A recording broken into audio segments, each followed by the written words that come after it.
Subscribe my YouTube channel Steno Sprint with Khushi and press the bell icon. Ready?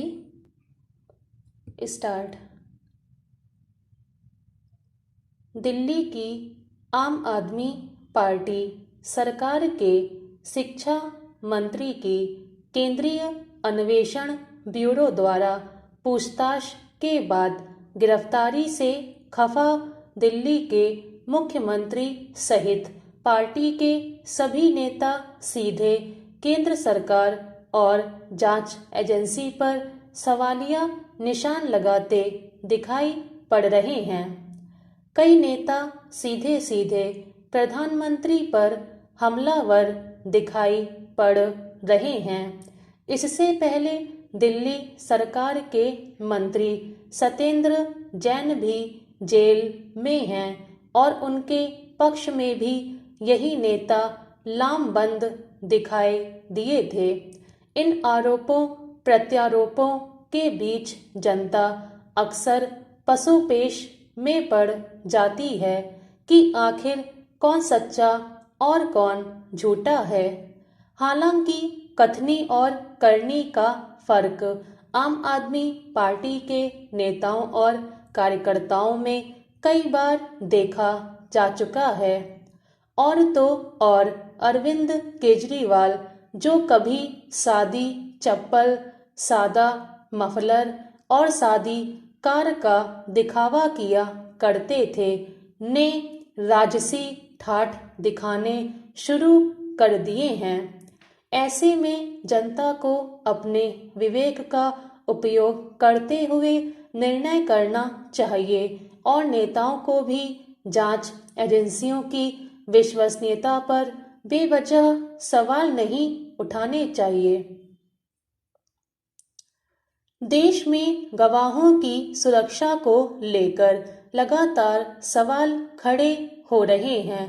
अक्सर देखा जाता है कि गवाह डर की वजह से अपने बयान बदल देते हैं, तो कई बार गवाहों की हत्या हो जाती है। हाल ही में प्रयागराज में 18 वर्ष पूर्व राजू पाल हत्याकांड के गवाह उमेश पाल की हत्या कर दी गई। ऐसे में गवाहों की सुरक्षा पर बहस फिर शुरू हो गई है। हालांकि उच्चतम न्यायालय समय समय पर गवाहों की सुरक्षा को लेकर कड़े नियम बनाता रहा है, लेकिन इसके बावजूद गवाहों की सुरक्षा सुनिश्चित नहीं हो पा रही है। अदालती प्रक्रिया पर भी सवाल खड़े हो रहे हैं कि जब मामले दशकों तक लंबित पड़े रहते हैं, तो सरकार कब तक गवाहों की सुरक्षा करती रहे। गवाहों के अपने बयान से पलट जाने की एक मुख्य वजह यह भी है कि उन्हें उचित सुरक्षा नहीं मिल पाती। इससे बचना है तो सभी राज्यों, केंद्र शासित प्रदेशों और सभी जिलों में संवेदनशील गवाहों के बयान दर्ज कराने हेतु विशेष परिसर बनाए जाएं।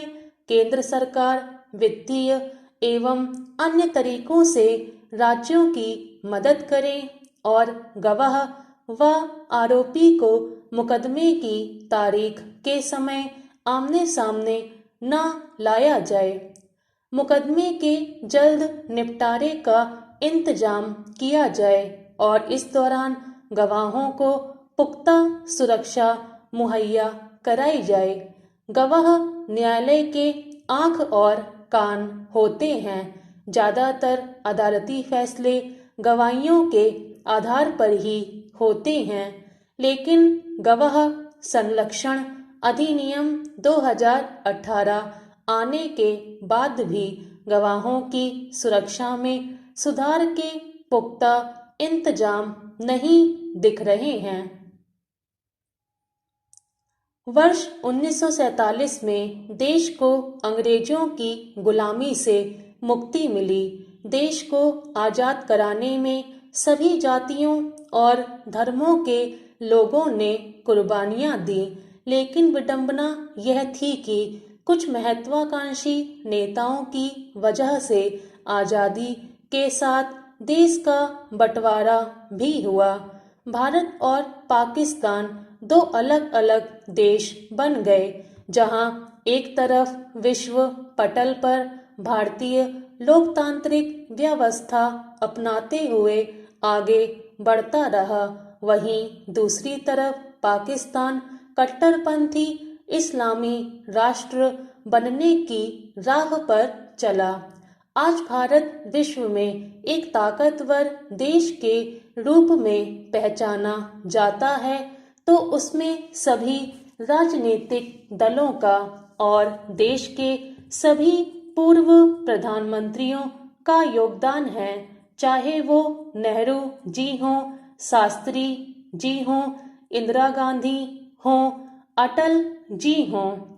इनके अलावा भी देश की कमान संभालने का जिन भी लोगों को मौका मिला, उन्होंने देश को आगे ही बढ़ाया। स्टॉप।